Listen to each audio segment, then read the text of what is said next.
Well, hi you guys, welcome back to the Kneady Homesteader channel. And I've got stuffing bread for Thanksgiving in my dehydrator, and I just made a sourdough loaf. Oh, I'm so excited. So I had to come bring you so we can cut into it together, and I have a couple of unboxing things for future videos coming up, okay? So I'm gonna spin the camera around and we're gonna cut into this loaf together. I'm so excited. So I just want to take this off of the cooling rack and go ahead and just kind of collect the crumbs a little bit. And we're gonna cut into this together, okay? You ready? Oh, I'm so excited. This is just a simple loaf. I will put the recipe of what I used down below in the description box for you in case you want to try making it, okay? Now I'm gonna cut this up. I'm gonna slice this up, and this is actually gonna go in the dehydrator for stuffing as well. I'm gonna do a mixture of sage herb bread, like yeast bread mixed with the sourdough. Okay, you wanna cut into it? All right, first off, hold on. First off, we have to listen to it. You can hear that. Oh, I haven't made sourdough in quite a while. And it felt so good to be back at it. So I wanted you to hear it first, and then we're gonna cut into it. Ready? Can you see? Can you see? All right.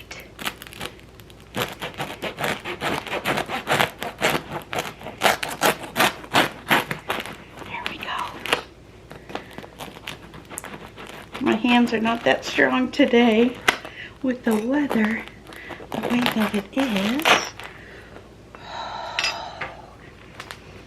Oh, you see? Oh, she's so pretty. She's so pretty. Okay, let's do a slice. Oh, look at that. So good. All right. I'm gonna cut a piece, and I gotta try it. All right, here it goes.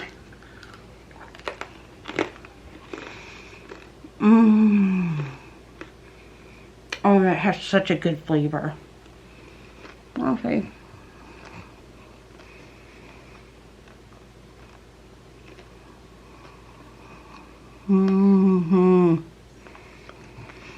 That's delicious. All right, I'll leave the recipe down below. We're gonna make this together. I just have to say, like this bread is so chewy and so crunchy. You guys are gonna love this, and I promise we're gonna come back and we're gonna make sourdough together. I'm going to take you over to my dehydrator and just show you my bread cubes. Okay, so this is my sage herb stuffing bread. And I baked it, I sliced it, I cubed it up, I dehydrated it overnight. It's going to go into my big giant bowl here. And then I'm going to slice up the sourdough bread, put it in here, and dehydrate it overnight. And then I'm going to use a mix of the two for our Thanksgiving stuffing. So got that going, and then of course I've got my sourdough, which is really growing over here. So I'm gonna have to put it in a bigger container now, because she's getting big on me. So I'm gonna spin you around. I'm gonna jump you back I'm going to jump you back onto your tripod here. And we're going to do an unboxing because I bought something specifically for sourdough starter. Just as I knew that a lot of you were struggling in making sourdough starter and keeping it alive, we went ahead and we tried out that heirloom starter together. As you see, it's doing beautifully. I highly recommend it. I will leave a link to that starter. It's a live culture down below if you're interested in getting it and giving it a try. I know many of you have, and it's very easy for you. I haven't had anyone give me bad feedback so far of struggling with that starter.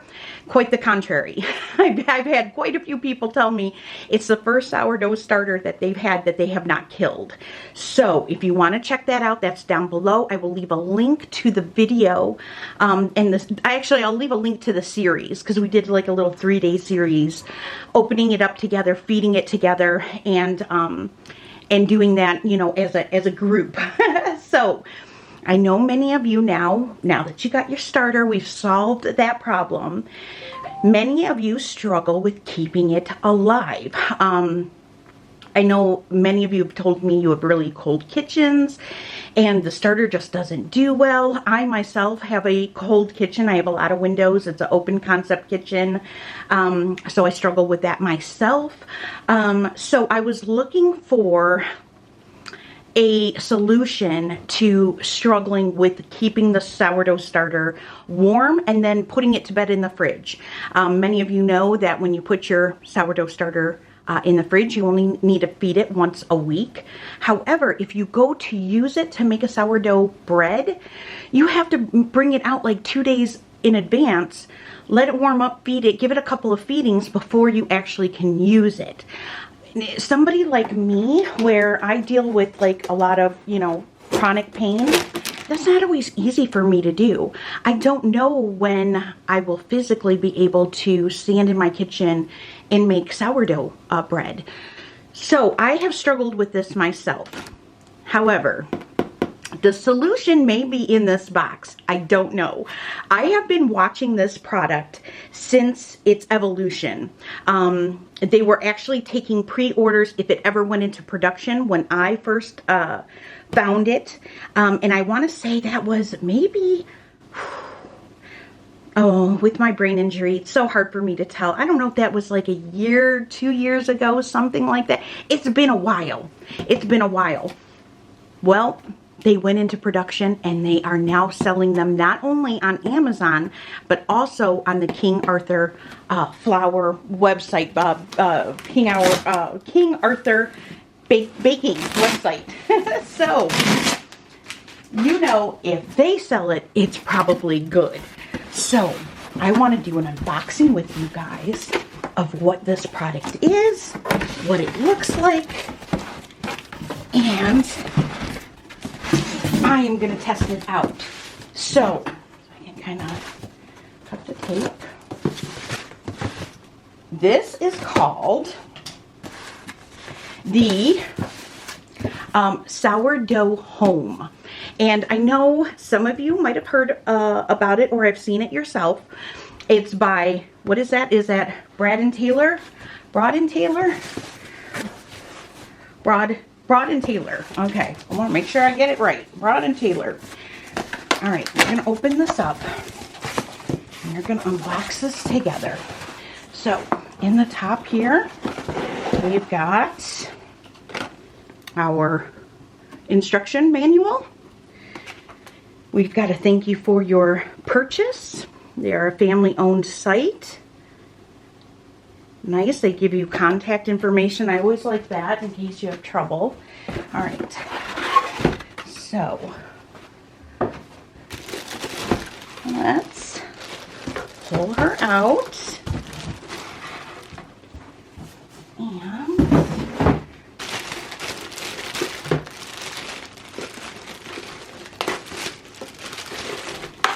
now, what sold me on this, what really was the trigger that said, okay, I've got to try it. I've got to try it.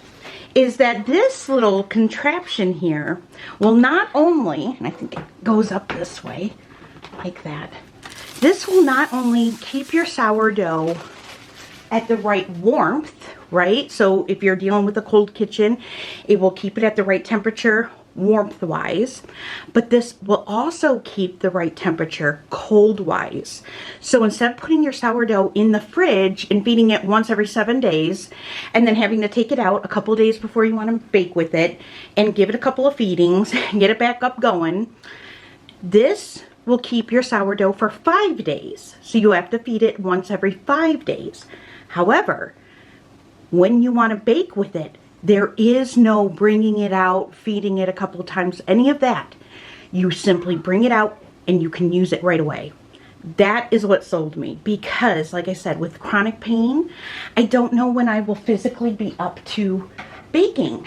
And it's kind of like one of those days where when you wake up and you say, you know what, I'm having a good day, I can bake a loaf of bread today. Well, if I didn't bring out my sourdough and I didn't bring it up to temperature, I didn't give it a couple of days to get fed and get going again, that's an issue. This may be the solution for me. Also, I have a tendency, I like to keep my sourdough starter in my oven with the light on, like many people do. However, I have been known to forget about it in there, and not only starving it, but my last sourdough starter I ruined because I preheated my oven for cookies, and it was kind of late at night, and it was a busy day, and I just wanted to bake some cookies for the kids, and I forgot about Esther, and she was in the oven. And when I opened up the oven door to put my cookies in, there she was, baked in her jar. I wanted to cry. So, I've also been known to forget about it in the fridge and make it go, you know, longer than a week, 2 weeks, 3 weeks, you know, it has happened. So I thought, well, if this is sitting out on my counter, and I'm probably going to put it on my, because I've got this little, ignore my pre-holiday mess, but I've got this little cutout here. Even if I can set it here or set it there and plug it in, I won't forget it because I'm going to be seeing it in my kitchen. So I'm hoping that this will solve a lot of those issues that I struggle with as well. You know, honestly, ever since the accident and my brain injuries, it doesn't function like it used to, and it just is what it is. So I'm trying to find solutions to help me work around that. So, all right, so here is the little handle, and there it is. And here's the cord, and it does have a shelf that slides in and out. Both of them do, making it easy to clean in case you know you have an explosion. But what I want to know is if my sourdough starter will fit in here. So let's try that. Okay, so I have, now this is the Weck jar that I use when my sourdough starter is little. When I'm not feeding it a whole lot. I don't plan on, you know, making sourdough for a little while. So this is the jar that I use. I have 2 of them. So we're gonna open this up, and we're gonna see if Hagar fits in there, and she does. Look at that. Beautiful. Beautiful. All right. Now, what I was worried about was this canister. Now, I have promoted this canister when I bought it in a kit. I'll leave a link for it down below. I love this because it's larger in size, and this is what I use when I know I want to bake bread and I really need to increase the size of my starter. Will this fit in there? I don't know. Let's see. Oh, it does. Look at that. Oh, jump on down here. I'll catch you. Look at that.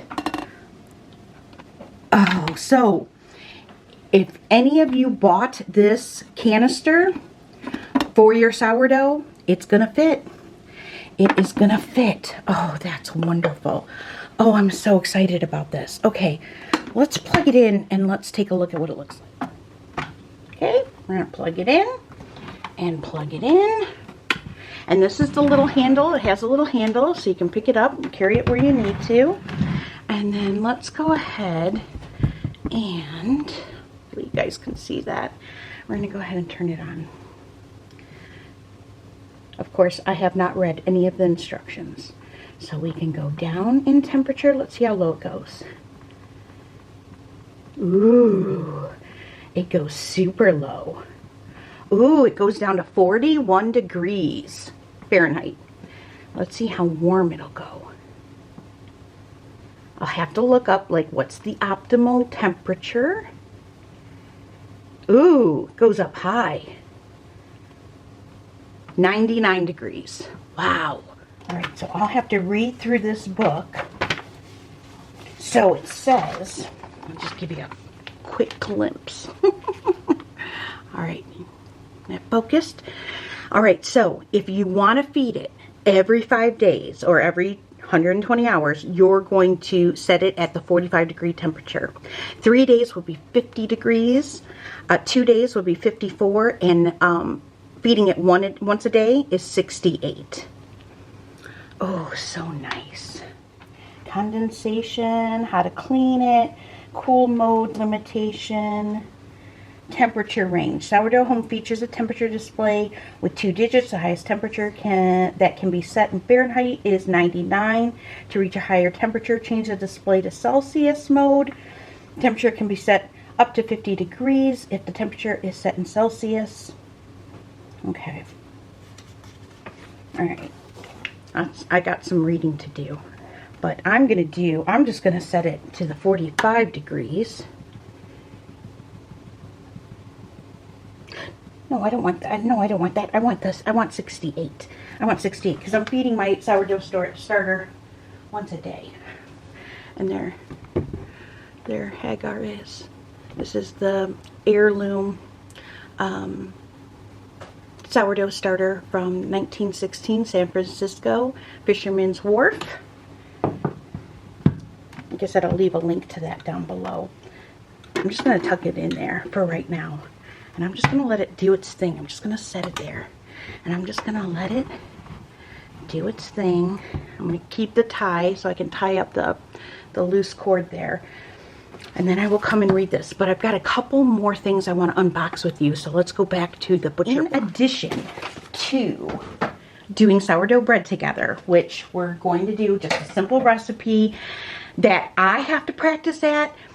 If you've never made sourdough, you want to at least try. And that's what I'm going to do. I'm just going to keep practicing until I get my sourdough perfect. I would like it to be more airy and have more bubbles. It's got the chew, it's got the crust. I would just like more bubbles inside, so I gotta work on that. However, I also really want to make sourdough English muffins. So I went ahead and I ordered this English muffin kit. I didn't even realize that it came with a basting, like a pastry basting brush. It also comes with a little set of tongs, but it comes with 12 rings. I believe these are the 4-inch and these are the 3.5-inch, if I remember correctly. But these are the little molds for English muffins. And I love sourdough English muffins. I buy the bays. You can find them in the refrigerated section at like Kroger, or I buy it at Family Fare, which is our local grocery store, but they're expensive. And I really want to start making my own. I really am praying that the Lord just keeps building up my strength and my endurance and my leg to be able to get back to doing these things in the kitchen. And even if I can't do it like constantly, I'd at least like to do it here and there. So if you guys are interested in doing this with me, let me know down below. I know that I have made English muffin bread before. I have a video on it. I know I have made English muffins before. I remember using the bands to my canning jars to make them. However, That's all really I can remember. My memory just isn't there. So for me, even though I know I have done these things before, because I don't have the memory anymore, because of my brain injuries, it's going to be all new to me. It's going to be like I've never done it before. So if you've never done it before and you want to hang out with me, and I don't remember doing it before, and you just wanna kind of be with somebody who's kind of figuring it out too, come join me. Come make them with me. I would love that. I would love that. I also really want to start making bagels, because we eat a lot of bagels. Mason loves bagels. All my kids love bagels, but Mason has a bagel like every single morning. So again, they're expensive. So I would really like to get back to making bagels. My girlfriend Allison, the Life of a Homemaker, I'll leave her link to her channel up above. She makes the most incredibly delicious looking bagels. And every time she posts pictures over on Instagram, I'm always like, oh, I want to do that so badly. My problem is my hands don't work as good as they did, and so how can I find solutions to work around my handicaps, basically, and make it enjoyable, make it so I'm not hurting myself, make it so that it's safe for me, so I'm not cutting myself, and not damaging my hands anymore. So I did order some bagel molds. They're like little cones, so when you shape the bagel, you can put it right over the cone and it'll keep the little hole, the bagel hole for you. So I have those coming. I think they'll be here next week. And I also bought this adjustable bagel slicer, which you could also use for the English muffins. So I will leave a link to this as well down below. There's two different kinds. And I love when they put a little thank you. There's two different kinds. There's a non-adjustable one, and then there's an adjustable one. I bought the adjustable one because I plan on making my bagels homemade. Now, if you were just using this for bagels, store-bought bagels, you might not need it adjustable. And so you might, but for a couple dollars extra, I bought the adjustable one that has these little wood inserts, so you can adjust the size of your bagel, or like I also plan to use this for English muffins. So if you're making big, chunky, wonderful, bagels, or you buy them at Costco or Sam's Club and they're big, or you buy them from a bakery, you would probably need it this size, which I think is the size of the standard one. However, if you are not cutting a bagel, but you're cutting a little English muffin that's a little thinner, you might want those little inserts to make the diameter a little bit smaller. So you're just going to put it in there. It's got slits on both sides. Let me grab my bread knife so I can kind of show you. So basically you're going to put your bagel or your English muffin in there, and then you're going to go ahead and slice it straight down like that. So I got this because I thought it would make it a little easier for me to cut, because as you see, I struggled even cutting bread. My hands just don't work like they used to. My right hand is the most damaged, and that's the one, of course, I'm right hand dominant. So I struggle a bit, but that's okay. I just keep going. But I got this, so I'll leave a link to this down below. I'll leave a link also to the bagel molds if you're interested in that down below. And I hope this video was fun for you. It was fun for me. It's kind of, it's before the holidays. It's something, a little laid back, a little relaxing, and I was so excited about my bread, and I couldn't wait to share it with you guys. You guys are the first people I want to share it with. So I hope that was fun for you. I will be back after the holidays. I'm going to come back tomorrow, Lord willing, and I want to do an unboxing video of some of the gifts that you guys have sent me. They've kind of been accumulating in my office, and so I just wanted to find time to actually sit down and go through them and share them, and thank you guys for sending those to me. So I want to do that, and then I have my boys coming up for Thanksgiving. Mina is in a Christmas parade for cheerleading. It's one of my son's birthdays, so we'll be doing a birthday party this weekend. So after the weekend, next week, I will be back. We're gonna do sourdough together. So feed your sourdough starters, ladies and gentlemen. And next week, if you've never done sourdough before, we'll do it together. It will be a 2-day process. So we're gonna feed, then we're gonna make the bread, and then we're gonna let it rise once. We're gonna put it in a bowl. We're gonna let it rise the second time overnight in the refrigerator, or like I did. I have no room in my refrigerator, so I put.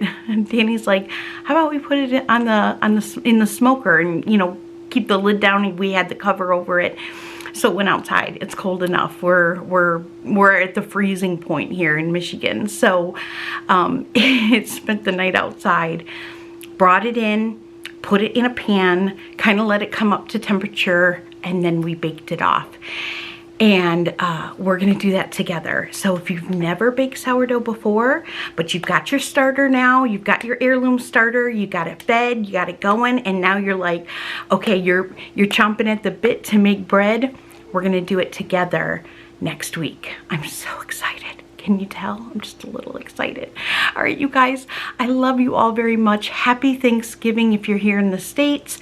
And I'll hopefully be seeing you tomorrow. So, all right, you guys, take care. God bless. And by the way, I had to check it out to see if I could feel heat, and I can.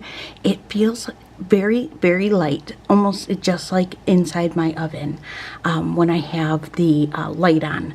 So I think she's happy. And I need to switch her jar before she explodes on me. Anyway, I'll keep you posted on how this is going.